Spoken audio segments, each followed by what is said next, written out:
All right, all right. Hello, listeners. Welcome to episode 8 of On Air, the Art of Industrial Real Estate with Team Jensen. We're very excited today to have a very well-known industrial and just commercial real estate player from the Kansas City area, out of Wichita, Kansas. We have Herb Krumsick with us. The legend. 3-time All-American. Herb, we really appreciate you coming on with us today.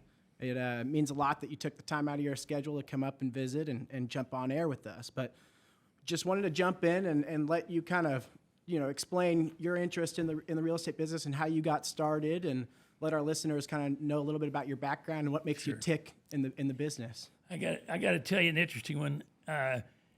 My dad fell 64 feet, lived on his feet on concrete when I was 3. He didn't work for 10 years. We had a dairy farm and we were poor. We had the greatest home life you've ever seen. Seriously, home life, unbelievable. So my Uncle Herb, I was named after him, and he lived in Kansas City. And I would go up to him starting like between I was 11 and 14. And every time I'd sit down with him, he'd say, Herb, he said, this is America. He said, you work hard, you're honest, you can be a millionaire. Well, my Uncle Herb wouldn't lie to me.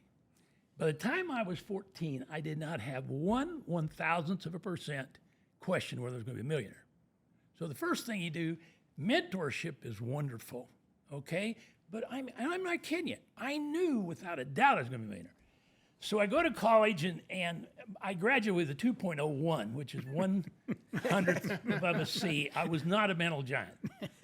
So I played football at Wichita State, and I took an extra semester to graduate, and I get a book in 1961, and it says 45-50% of the millionaires made their money in real estate, and this is no bullshit. I go, that's good enough for me. And very sincerely. So I go to work in real estate. So I'm working in real estate for 6 or 7 years, and back then they didn't have trade schools. They didn't have CCIM, SIOR. Well, they had it, but you understand, you just had to learn by the school of hard knocks. So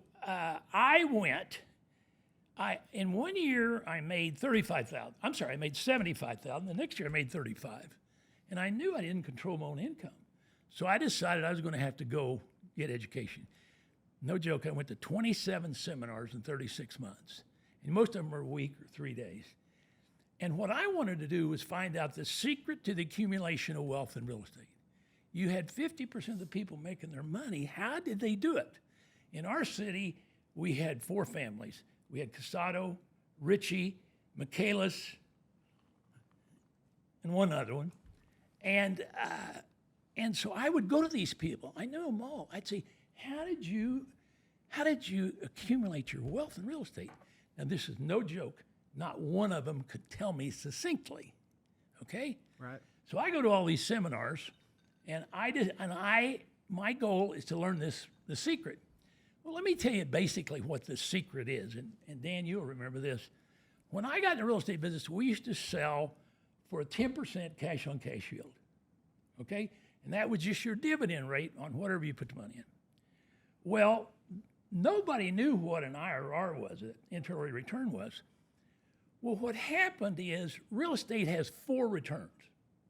It has cash flow, it has mortgage reduction, it has appreciation, and depreciation and tax shelter. 4 are better than 1, okay? Savings has 1. Bonds may have 1 or 2, depending on. Stocks have 2. Sport fans, real estate has 4. Real estate is the greatest forced saving program in America. Yeah. The only reason I have money today for what I have is that I can't spend it. I can't, otherwise I'd blow it. I recently made a deal that was a decent size. I mean, I spent in 90 days a third of the money. So the main thing I want to tell you is the deck is stacked for you in real estate. Now, let me tell you the next one that's the real key. The secret of the accumulation of wealth is to understand the incremental difference in yields, okay? The secret to the accumulation of wealth is to understand the incremental difference in yields, and generally you have to do this on an after-tax basis. But because it's not important what you make, it's only important what you keep. For this discussion, I'm going to give you an example. Today, you put, and I'm going to do it on a pre-tax basis. Today, you put in a savings account, you get 5%. You put it in bonds, you get 4 or 5%. You put it in stocks, you get 10%. Well, if you did an internal rate of return, just pre-tax, I get, on a leverage basis, I can get 15 to 20% all the time, okay? On a leverage basis, on a cash-on-cash basis. And see, so I guess all I'm telling you, if you put in a calculator, which I wish I had, a 5% yield over 20 years on 100 grand, let me do this.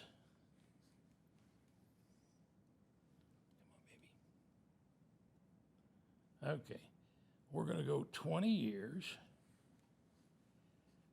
I'm going to clear that.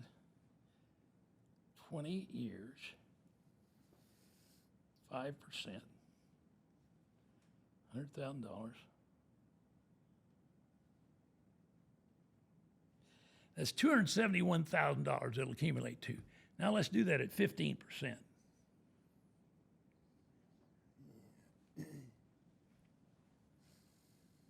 That's $1,971,000. Yeah. And it's exponential. What I'm telling you, the secret accumulation of wealth is no more than the compound interest theory if you can determine your yield. Right. And what I'm telling you, real estate's got 4. If you miss on one, you'll hit the other one. And as an example, I put $15,000 in a deal when I was in 6 years in the business. 3 years later, I get $275,000 back. Yeah. What I'm telling you is real estate, and by the way, nobody gets rich quick. We're all idiots if you think you're going to get rich quick. What you do is you keep pounding. But I'm telling you, I'm 80 today. I started investing when I was 20. You know, I got 20-year mortgages. Some of that stuff pays off. Yeah. Right. And so it's very unique in that regard. Yeah. Well, and I think just the fact that real estate's a vehicle where it can generate multiple streams of cash flow just kind of show why it's worth getting into, you know what I mean? And I think the secret, though, is the tough part is getting into those deals and finding the opportunities, and that's where you really have to. That's where I think your personality, I think, in being a big personality, has helped also create a lot of those networks and connections for you. Because I mean, we go to SIR conferences, and everyone in the room knows who you are, and I think that's a big driver too, and a huge connectivity piece of that. Wouldn't you say? You know, I got lucky. You're correct, but I wanted to learn this secret so bad I taught seminars. And I've given over 300 speeches on the secret accumulation, on real estate investment. So I know guys all over, and they do it through SIOR, so I've been to every state, and I do that. I didn't know it at the time, but that had a big influence on my success, because it's like you say, it's not what you know, it's who you know. And quite frankly, if you're dealing with people you have a relationship with, and you get a reputation of being fair, you know, and a good guy to do business with, it sure makes it simple. And I do what I call dial for dollars. And I live in Wichita. I do less than 3% of my business in Wichita. I'm dialing SIRs all over the country. Yeah. And they're square. Yeah. You know, and that's all you need.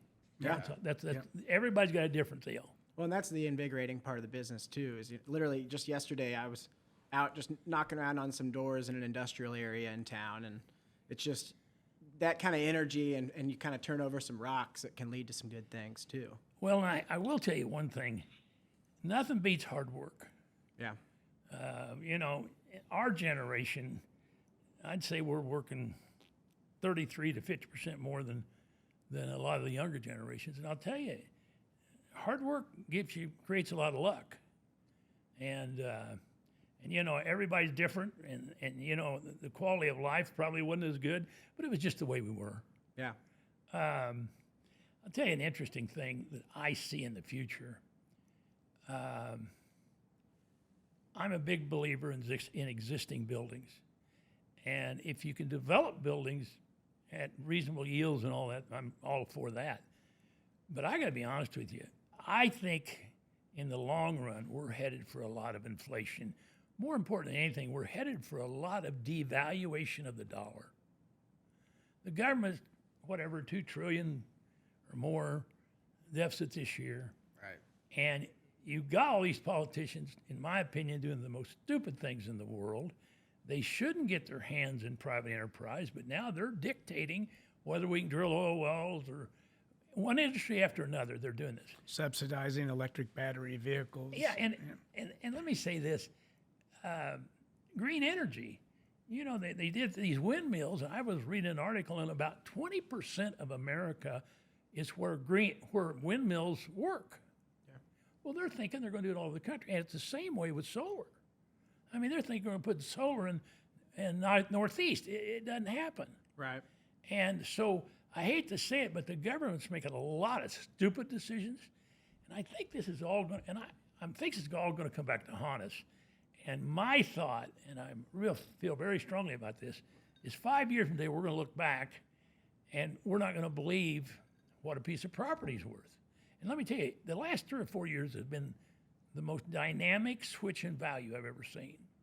I mean, you know, more than anything. Yeah. And how long have you been in the industry? Just put 50 that in or perspective. 60, hold on. Yeah. 60 years. So in the 60 years, it's the most dynamic shift in In the values. last 3 years. Yeah. And what my concern is that, and what I'm doing is buying existing real estate.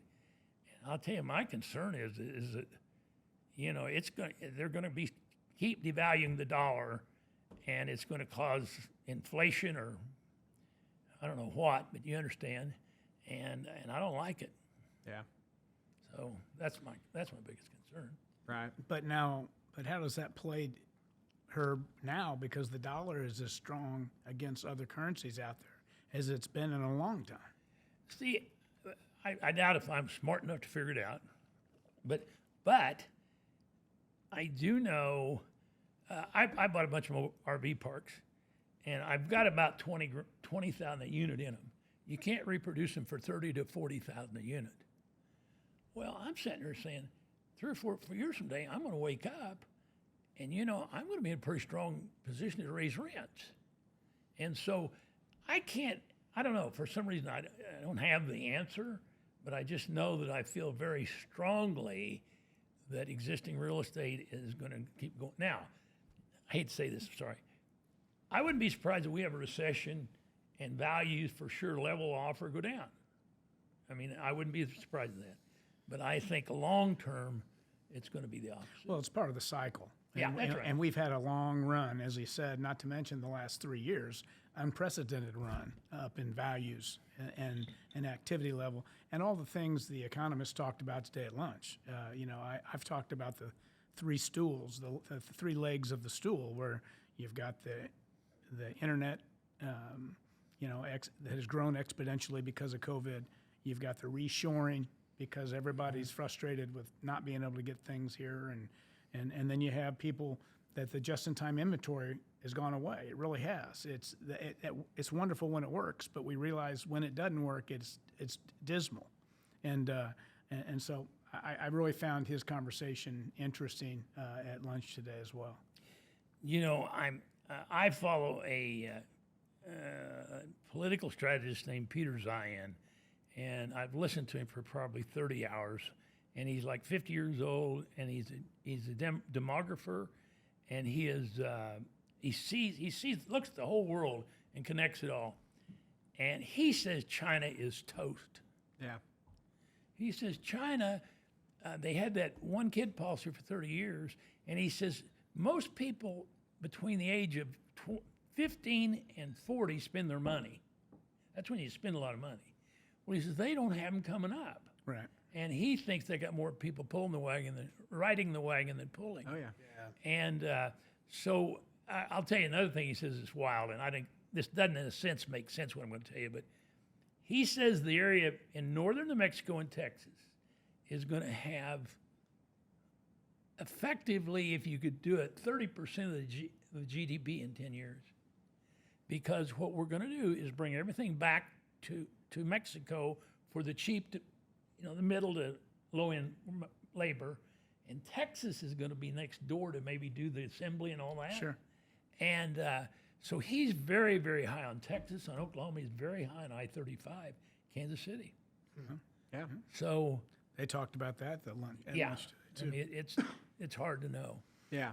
Yeah. Well, and I think ultimately that's why industrial still seems to have plenty of tailwinds behind it, you know, and I just don't see, I think industrial is just so vital to our day to day.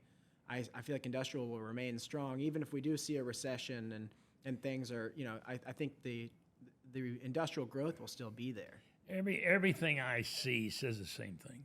Yeah. I mean, they're all saying this inshoring is just beginning, and industrial's tight as it is, and so I think industrial's probably the darling, or maybe multifamily, but I think industrial's the darling going forward.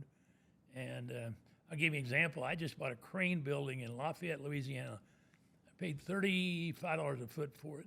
You can reproduce it for $100. Right. And I got a tenant, and I'm renting for $6.5. And so that I works. really, That I works. bought it with a year to go. They've been in the building 30 years. And I haven't signed the lease yet, but anyway, I'm getting close. But I don't know. As I say, the main thing I'd tell your audience is, well, let me tell you another one.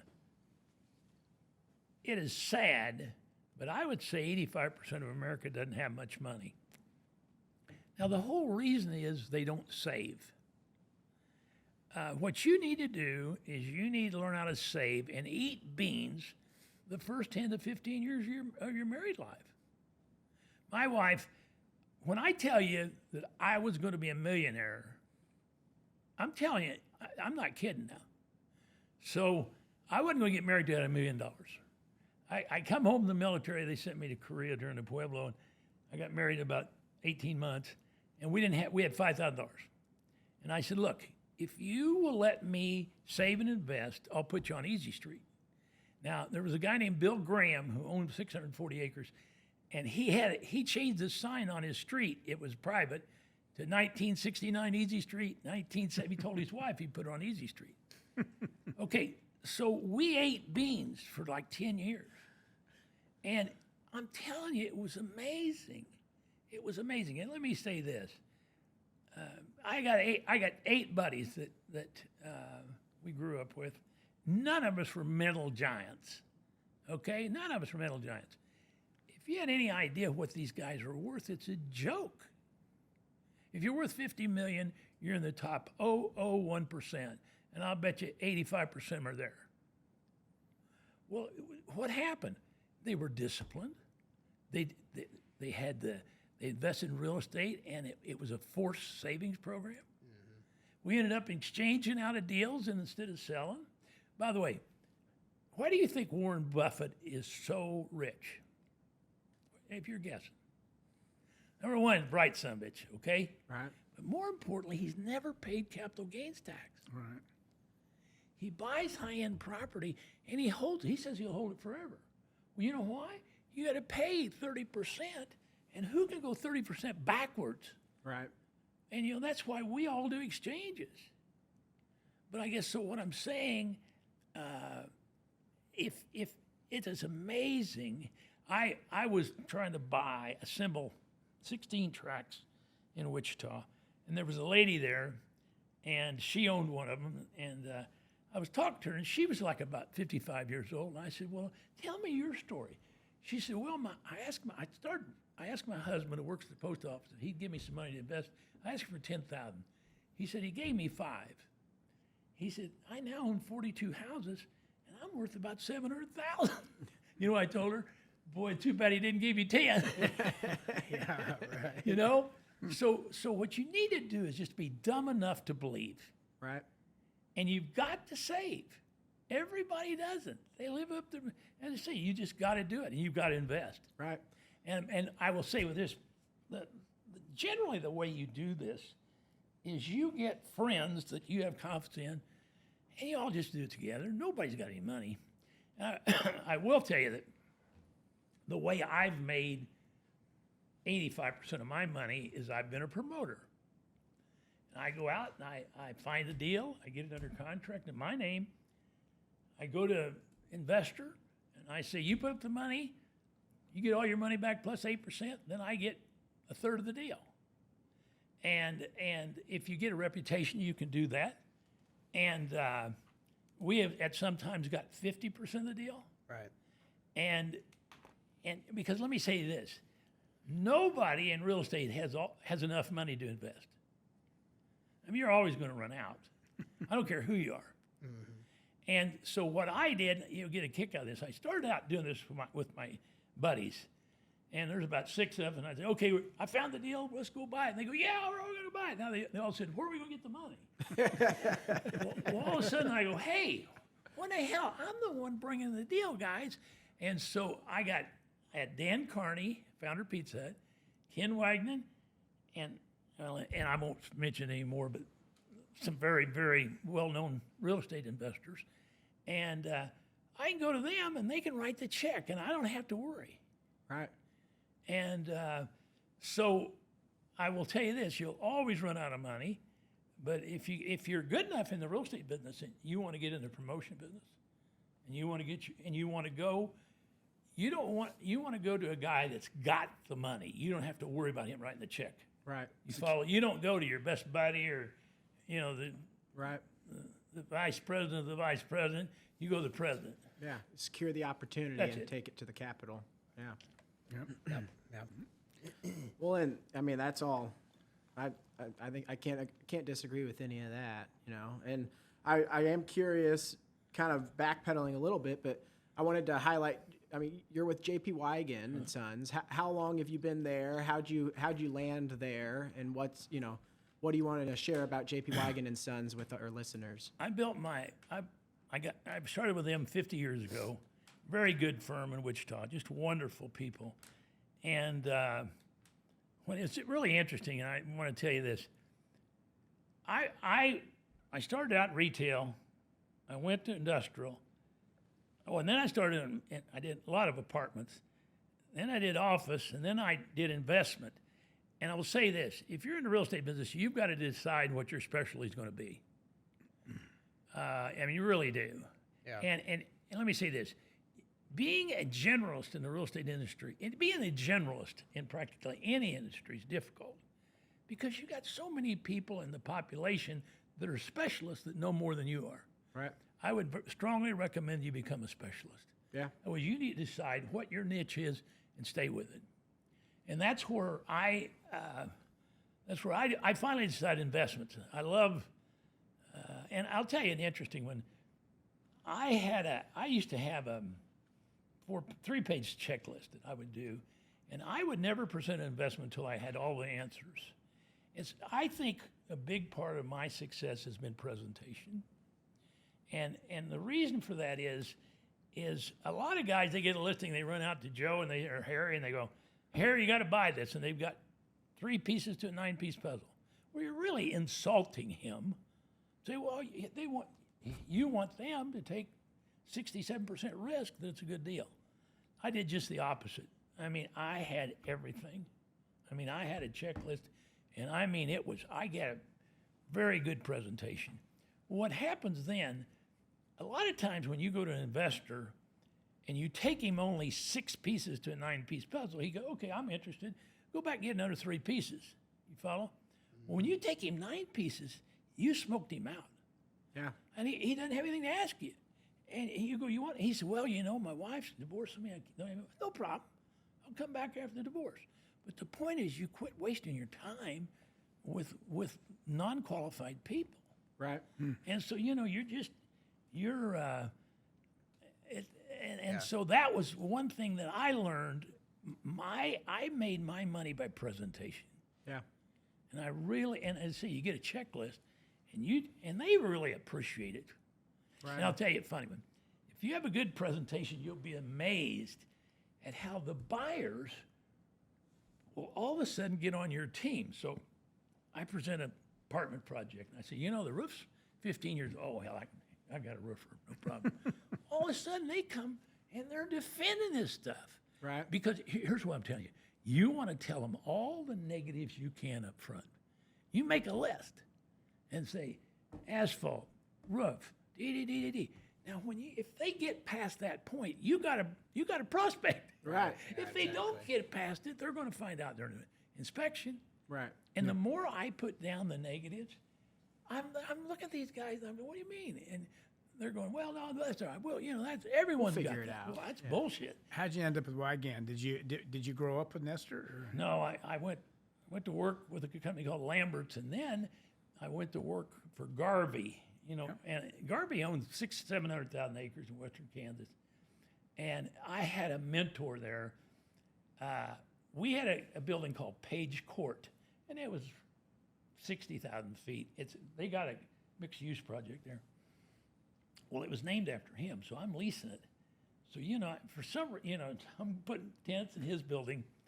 So, and I can't remember, let's say 1990, he gave me $10 million in cash, and we could finance at 75%. So that was $40 million, and we were at in the RTC, and he taught me so much. This guy was brilliant, and so anyway, one time I asked him, I said, Bob, if you're getting a job, what job would you want to take? He said, I'd want to always take the least paying job. I'm going, what do you mean? He said, Herb, the least paying job has the most upside. He said, if you get a job, you're on commission, you might make a ton. But he said, if you get a job managing, you may make 80 grand and have an upside of 3% a year. So it's interesting. You always want to take the least paying job if you're an entrepreneur. Yeah. And I'm going back to this. I cannot tell you how much advantage you'll have if you will go to trade schools in your industry and learn from the best. And I hope this isn't ego. I went to those 27 seminars, and in all candor, an idiot would have got ahead of the class. You understand what I'm saying? I mean, you only learn 1, 2, 3 things in a week. But when you multiply that times 27 times, you're pretty tough. And what I did, I decided I was going to get in or get out of the business. And so I did all these seminars, and I really got ahead of the market. And what happened back in those days, everybody sold everything on a cash-on-cash basis. It was a 10% cash-on-cash yield. It wasn't 9, it wasn't 11, and that's the dividend rate. You understand? Whatever cash you put up, it's 10%. Well, they were sweeping under the rug appreciation, which was the biggest yield. You're right. And then you had mortgage reduction, and then you had tax shelter. They were going to look at one. I remember I sold a Coke to Crow Brothers, a Normandy Sharon shop in Wichita, and they had all priced it at 10% cash on cash. Well, I didn't. Internal rate of return, the yield was about 20. Well, I take it to Crow Brothers, and they bought it immediately. And I'll never forget, Nestor Weigand Sr., who was unbelievable, was sitting with the local appraiser, and I was walking by the conference room. He says, do you have any idea how Herb did that? But you understand, you got 4 yields. Yeah. And you need to pound this into people's heads. And really the best one is appreciation. And the reason is you don't pay tax on appreciation as it grows. And when you do pay tax, you pay capital gain, the lowest tax rate. And if you exchange, it goes on forever. Right. And that's where I'm telling you about Warren Buffett. See, Buffett doesn't take a 20, he's not a trader. He doesn't take a 20, a 30 or 46% hit. He's just grinding, and he's fortunate enough to pick the good stuff. I will tell you one thing. Wonderful friend, Johnny Stevens, and he told me, he says, how many pieces of real estate have you owned that you wish you didn't own today? I was selling apartments for $6,000 to $10,000 a unit in Tulsa. Well, what I have done, right or wrong, is I've done a lot of exchanging. But I will tell you this, you can't hold a good property long enough. And you can't sell a bad property quick enough. Right. Because let me tell you, you will spend 50% of your time on your bad properties. Yeah. Time suck. And I mean, I I got 3 bad properties out of 25 or something. I mean, I'm spending time on. I hate it, and I will tell you this: I personally am willing to write the equity off. I got to get to where. I mean this. I'll write it off and not even think twice. I just hate to put another $500,000 with it, or $1 million. I don't want to do that very bad. Right. And I think it will eventually come out. I was going to say, with the 4 multiplier effect, even the bad ones, if given time, will generally come back around, won't they? Yes, they will. And what I have done, I write my kids once a year about our properties. And what I've really learned, as they say, is you keep the good ones. And I've got 7 to 10 or 11 properties, and I tell them don't sell them. Don't sell them. I got a property in Charlotte. I mean, this thing operates like a sewing machine, and I don't think it'll. I paid $1.7 million for it just for these 4, and I mean it's always occupied. Well, let me tell you, you don't know why properties are good or bad when you're buying them. And we bought a property in Albuquerque, New Mexico, 20 years ago, and it was 56% occupied. And I bought it from Super Value. I think it's a warehouse at like $18 a foot. Before we were closed, it was 100% occupied, and every year. And we didn't put that much money. We've had over $1 million a year cash flow every year. I have no idea. Now, seriously, I have no idea why that happened. All I can tell you is if they're good, you don't need to know why. Just keep and grind them. Yeah.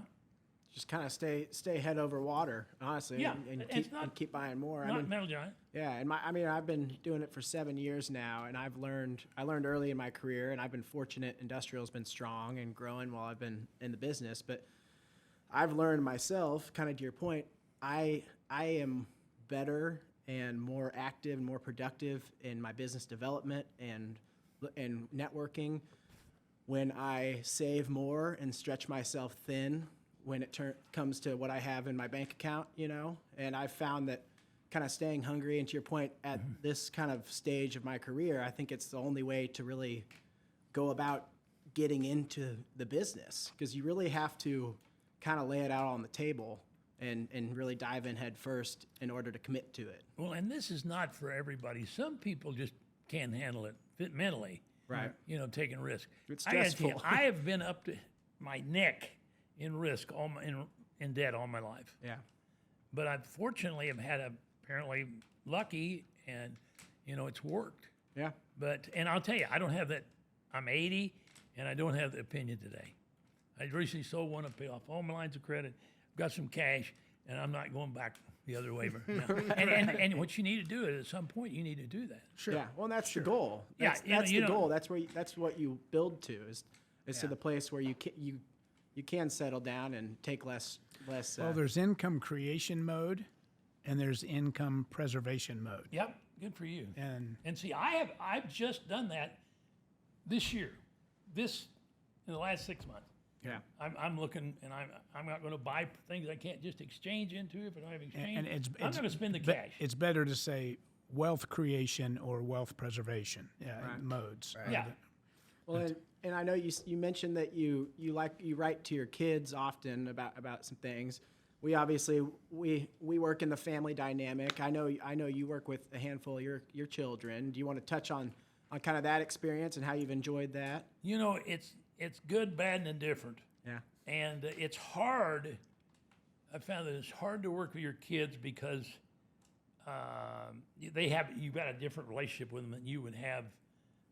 And I'll tell you, if I had it to do over, I would probably have the kids go to work for somebody else for a few years.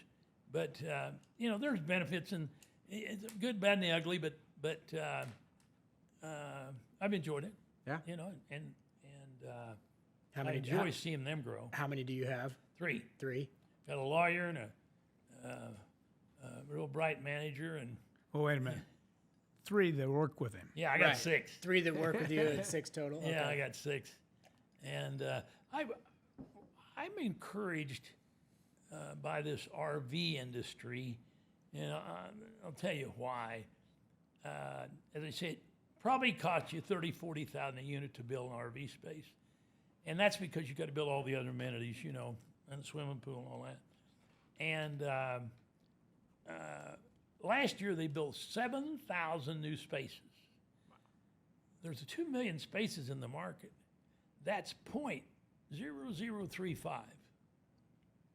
Well, you're not getting overbuilt. You understand? Right. I mean, you're not, and so supply and real estate's all about supply demand. You know, and that's what we're worried about somewhat today. We're Right. all of our supply demand in the RV industry is nothing. You know, and it's all mom and pop. That's why Yeah. 85% of them are mom and pop. Of Yes. the who own the RV parks. Yeah. No, who are residents in the RV parks, right? No, who own. Oh, okay. I'm wrong. 85% of them are owned. And I will tell you, one thing we're doing is there's a lot of ways you can add capital. And one of the best ways is an average RV is 400 square feet. And we're putting patios in, which is 10 by 20.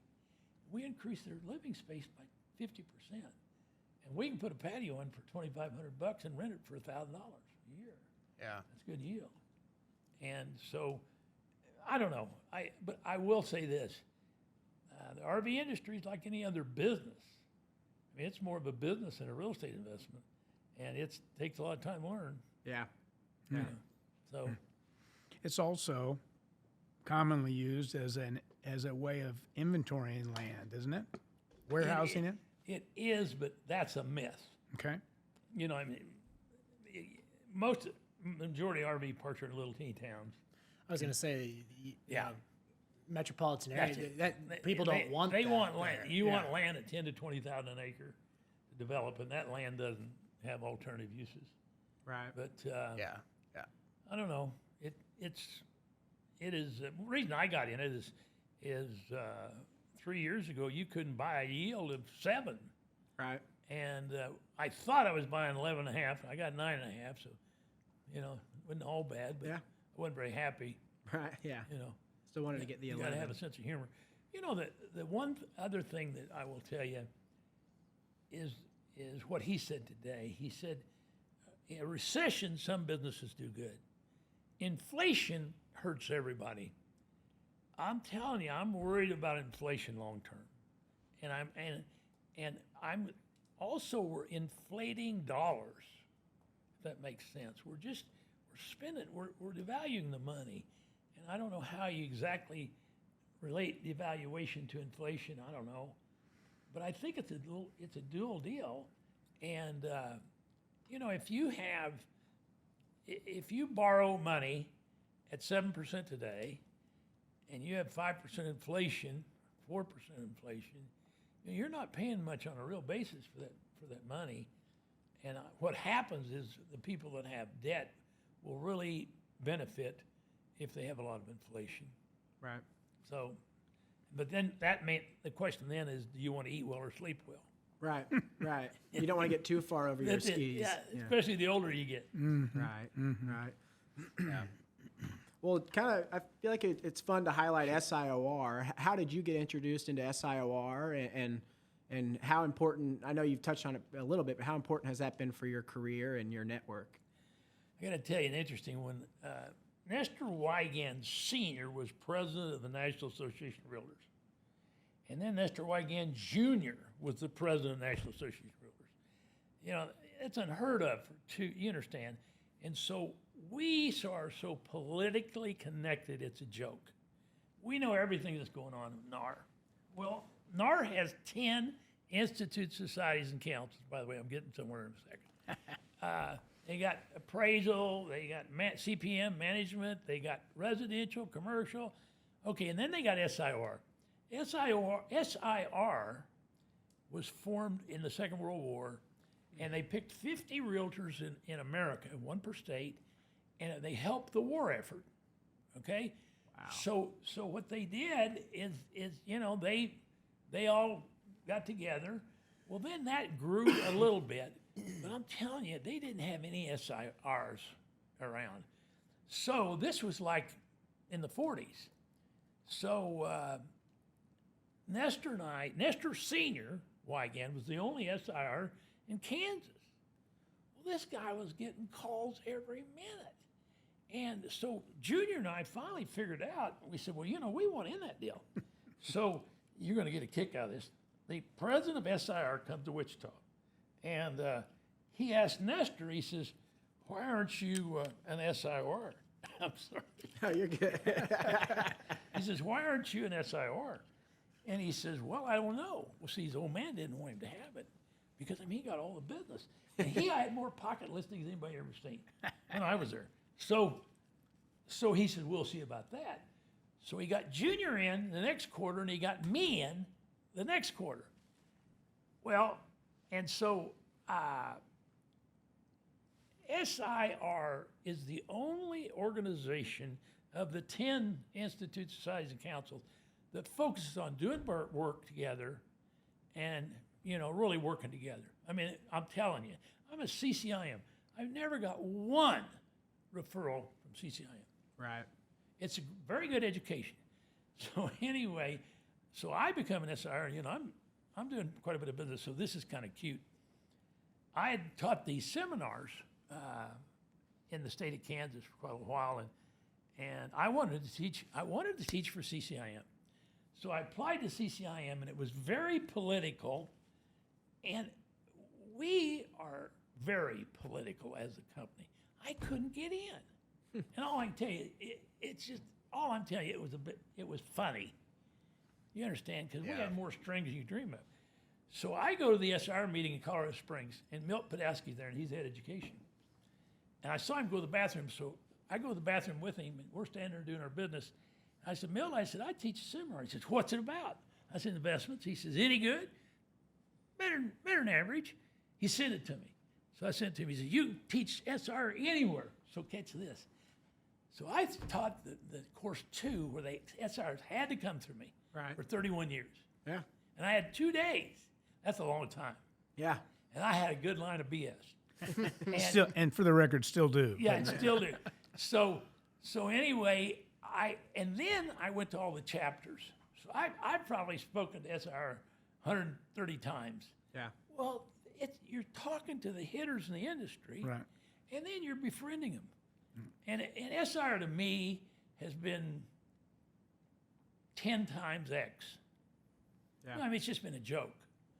Because if SRs are very approachable. Yeah, it's just a wonderful organization. Now to clarify, he's interchanging back and forth because he's in his old time zone. But SIR, it started Society of Industrial Realtors, Right. and then it became SIOR Oh, it added the when they added the office. the office groups. Yeah, and that was, gosh, They said in the 80s. I don't know. yeah. But all I can tell you is that SIOR is the best kept secret in America, and the people that don't get in it are naive. Yeah. We're in Wichita, and I can't tell you, I don't know how many calls we get, but the difference is they're real. Yeah. Hey, you're working with a guy in Chicago. He said, I'm working with, Amazon. They need 300,000 feet, and guess what? It's a real deal. Right. Right. And it's amazing how much respect everybody has for other SIORs. Yeah. Buddy Hayden, Buddy was president of SIOR in Dallas. I'm talking with him and having a drink. He says, I'll tell you how SIOR is. He says, I got a call for a 5,000 square foot warehouse. I'm working on a lot of 100, 300,000 foot square deals. I'm spending more time on this 5,000 feet than I am on the 100 because of the relationship. Yeah. So I Well, can't. I tell people that all the time. I say, if you're working with an SIOR, you know that you've got somebody who has a number of years in the business, and they have qualifications and an ethic that you can count on as a bare minimum. That's And then, you're usually dealing with some of the best in the business. I work with Ed Eller over in Topeka, and I bought a couple deals with him and bought them from him. And so anyway, I told him to join SIR. He can't believe it. He says, I get the best quality leads. Yeah. And, it's great people to work with. Yeah. So I've introduced a lot of people to SIR, and boy, nobody's been sad about it. Yeah. Well, I still remember my first conference when I first came to work with Dan, and I was up in New York, and I remember meeting you for the first time. You had your your $1 million fake bills. $1 million bills, and you had a big cigar in your mouth, but you kind of roped me in and preached how important SIR was early in my career, and it stuck with me. And I know we talked about this earlier off air, but you're always such a great and willing mentor, and I need to be a better mentee and still stay in touch more often. But I think it's awesome how you do that through SIOR, and that's one of the benefits as a younger person.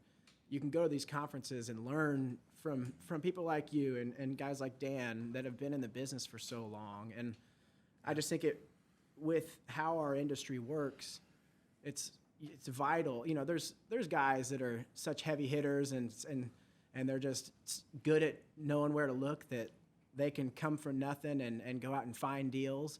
But I still believe that 90% of the top producers are guys that have bought into and found a great mentor to work with and learn from and kind of grow into the business.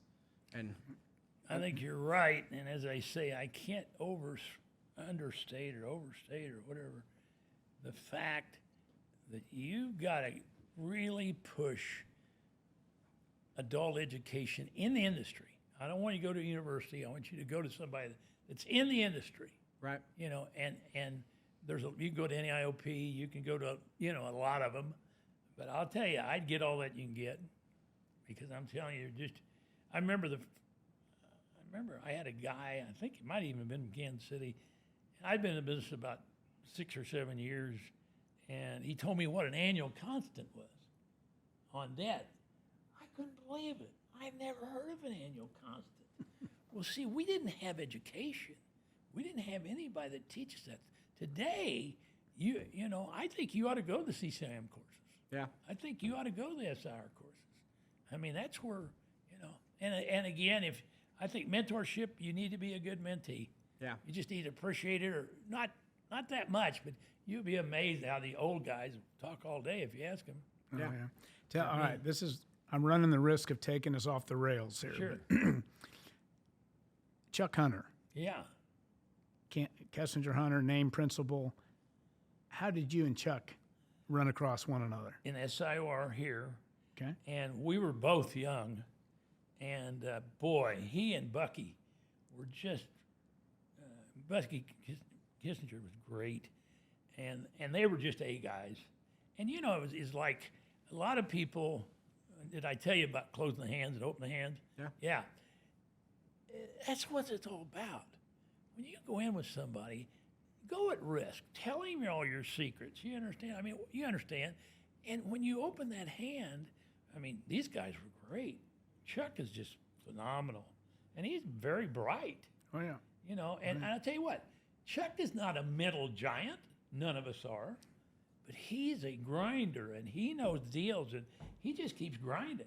Yep. Yep. And I got to be honest, your firm's got a wonderful reputation. Oh, thank you. But it does, And so I don't know. All I can tell you is don't be afraid to give, and you got to be honest. You got to tell the truth, even if it hurts.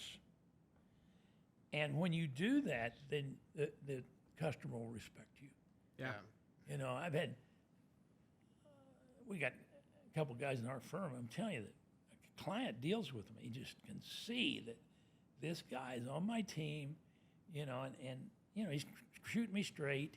Well, that's the key. I've said the same thing. Is some of the best deals, it's a trite statement, but that you've ever made are the ones you don't. And That's right. And when you're telling the client you shouldn't make That's this it. deal, Yeah. and they would look at you like, but you're going to make money if you said, I'm not trying to make a deal with you. I want to be your person. I want to be your guy. I want to do the next 10 deals with you, and this isn't one we should do. Well, the other thing is that older people, as they say, enjoy mentoring people. But if you are, I don't know how, if you can convey that you're straight, you're honest, and all these good things, older people, and this is clients. A client, I would a lot rather work with a young guy that's straight than an old guy that I don't have a good feel for. Right. You know, and guess what? When myself or people that have been in the business forever, we pretty much know what's going on. You know what I'm saying? And you're not going to pull a lot out of orders. You might, but you Right. understand. Well, and- The important thing is the impression you're making on that guy. And to be clear and politically correct, when you say straight, you mean honest and straightforward. Yeah.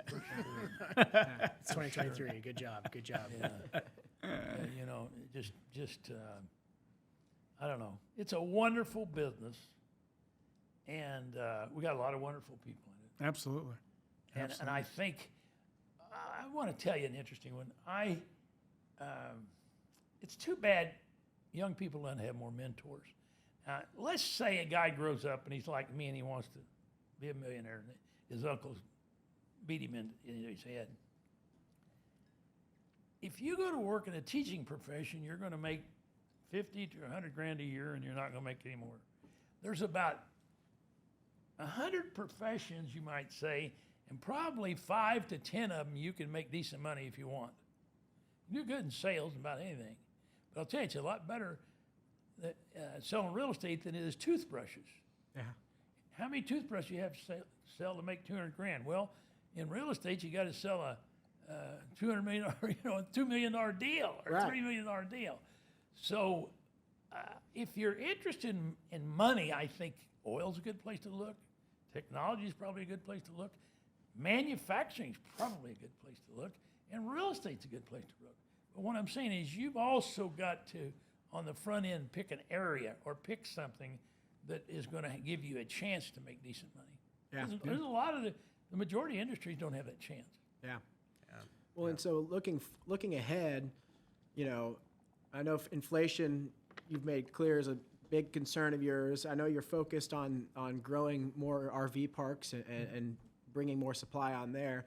What are some of your other, what are some of your other goals and visions for kind of what you want to lay out? I know you said your whole, strategy is changing with your dynamic of where you are in life, but still, even as you kind of are becoming less aggressive, where do you have your eyes set as far as next opportunities? You know that and for sure, 3 or 4 years ago, you should have been doing this.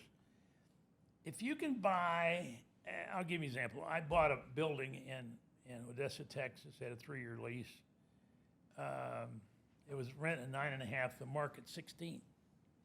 Well, you buy now, and you're going to get a 60% bump. And so I have bought properties that are under rented. Yeah. That's harder to do today. Sure. You can still do it, but it's harder. I've probably made the most money in land, and land is a toughie. It's something you got to really have a lot of patience on. That was during the RTC Yeah, scenario, right? we bought like 4,200 acres. We bought 3,200 acres of land from the RTC. 1,200 acres had 19 million of debt, and the other had 15 of debt. We paid $1.2 million for both of them. Wow! Now that's buying your winter hats in the in the summer, Okay. And I will tell you what, it's been 30 years, but it's it's paying off pretty good now. Oh, yeah. But I mean, it's amazing. But I will tell you this: if in the last, I didn't buy real estate the last 3 years.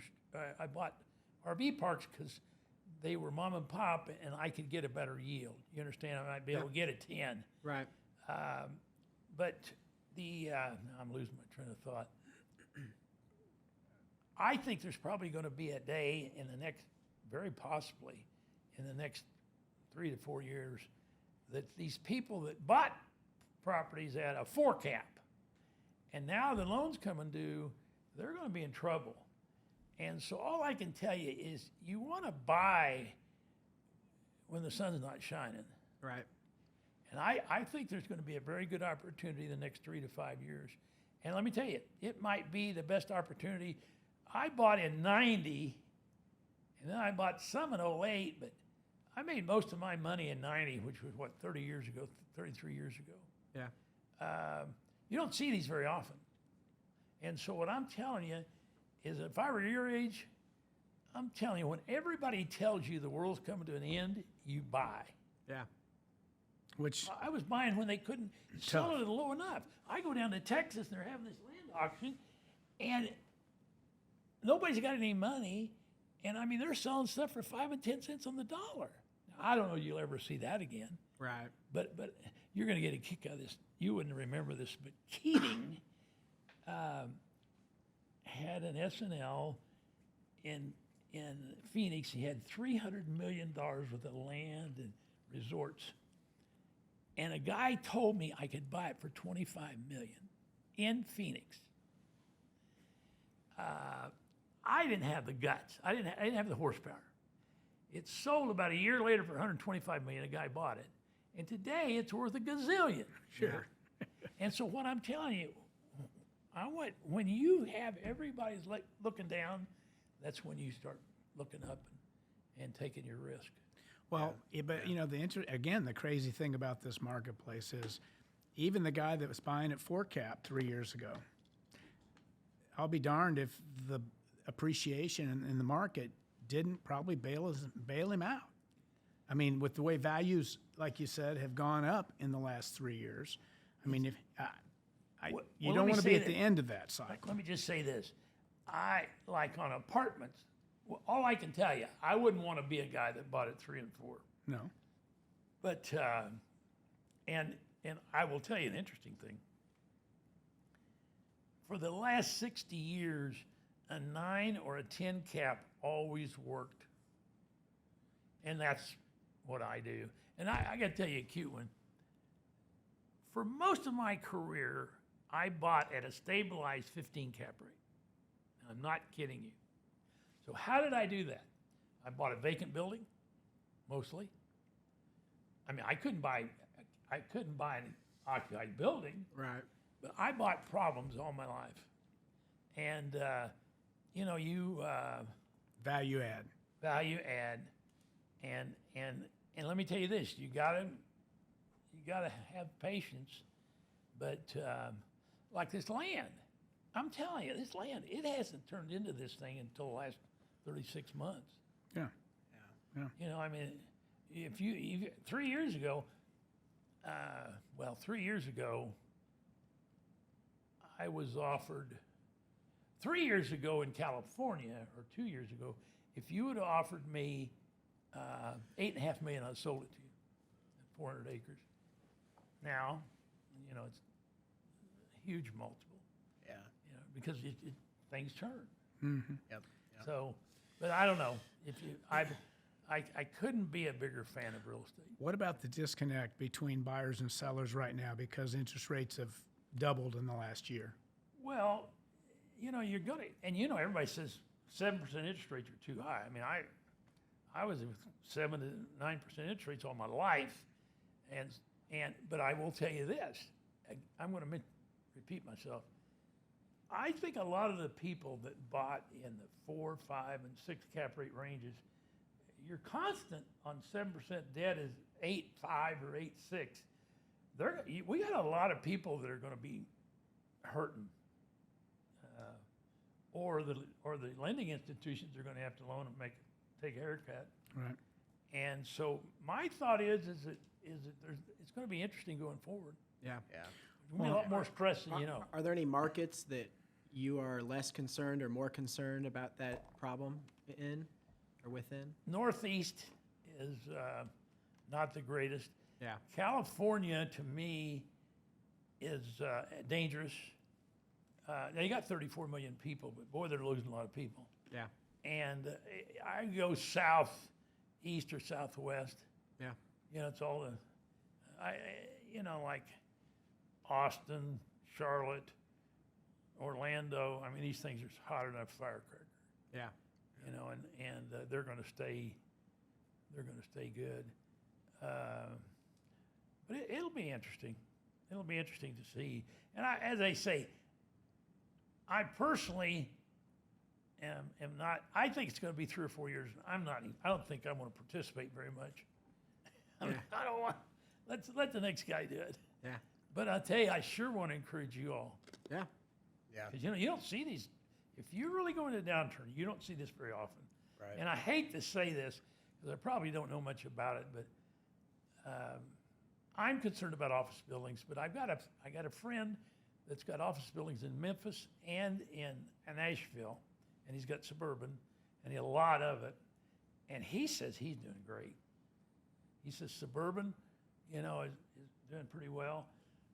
Everything I read, I think these major cities are going to. I'm very concerned about major cities. What's going to happen? Their tax base, Yeah. it's just going to go to hell. And California, those people out there, land of fruits and nuts, and the reason my land in California has value is entitlements, is ability to build on it. Now, listen to this. If it's unentitled, it's worth $3 a foot. If it's entitled, it's worth 2.5 to 4 times more. Yeah. So what I'm telling you, it's all about restrictions. Yeah. And these guys come up with something different every day. Mm-hmm. We have the Joshua tree out there. They were going to make it endangered. I've got 400 acres and 500 Joshua trees. Well, you figure that one out. Well, did my land have any value? Not after that. Well, yeah. but guess what? God bless them, they didn't make it endangered. Okay. And So have you gotten rid of the Joshua my- trees? No, well, that's interesting. They're going to cost $1,000 to $2,000 to take them down. We're going to take them down. But I don't know. And see, that's the thing that I'm hating about our government right now is their restrictions are costing the average guy more than you know. And every time they put a restriction in that we got to do this or we can't burn oil or whatever, it's just costing the average guy. A lot of people, the top 10% of the people, this all doesn't matter. They're going to make a living. They're going to make a good living. But I'll tell you, the bottom 90 is the one that gets hurt by the government, and they don't. I don't think they understand how bad the government is screwing them. Yeah. I mean, this is just ridiculous. Yeah. And I mean, one thing about Trump that he did, he was going to take away 2 restrictions for every one he put on. That's a hell of an idea. But I mean, I don't know. My concern, my real concern is going forward, what the government's doing. Yeah. Yeah. Well, appreciate you coming Okay, on with bud. us today. I feel like we've covered a lot of good topics, and I think we're coming up on our time window. But is there any last thoughts or feedback you want to give to the listeners or Team Jensen?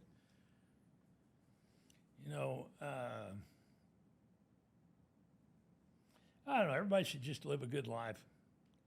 You got to have God in your life, and you need to have respect the rules and regs, and we'll all be fine. Yeah. And I will say this: America's so much better than everywhere else. And if you don't believe it, ask any immigrant. Yeah. So. One last question. Yeah. How does Herb Krumsick hope to be remembered? You're going to love this, but I never think much about that, and I sure as hell don't worry about it. Just hope that, honest integrity and you gave back, a little more than you took. And I've had a wonderful life, and I have had the unique opportunity to meet every SIOR, I'll bet you. Every one of them that had to go through me. Well, I know they all know who you are. Well, and so I've just had a wonderful, and I love people. I just love people. Yeah. So it's just really been a shot in the arm. I took a test, and I'm in the 98th percentile in extroversion and laughing and pimping people, everything you dream of. So me being around people is just like energizing. Yeah. You know, so Absolutely. so I've had just a great. I do think that SIR needs to. I've been really trying to get them to change at the conventions and put more market information than some of these speakers that they bring are in the bird watchers. I mean, I'm really opposed to it, and I've been for 10 years. I've been bitching about programming. You know, we're going to Chicago. We got interest rates are going nuts. We got to have lenders talking to us. We got the developers not building, and we're going to have information on 4 bird watchers. You know, like, you know, what should they do with the sun? I'm just so opposed. Honestly, I'm so upset you can't believe it. Yeah. I mean, and I'm telling them too. Yeah. I mean, I'm really unhappy. Yeah.